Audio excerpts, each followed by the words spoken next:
If your child snores, it's not cute and it's not normal. Here's why I'd act on it. See, adults treat kids snoring like it's adorable. Inside a dental office, we don't laugh at it.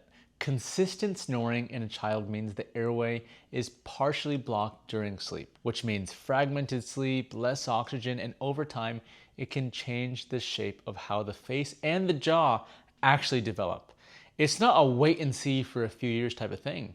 If your child snores most nights, that's your signal to get the airway looked at by a dentist or an ENT who works with kids breathing.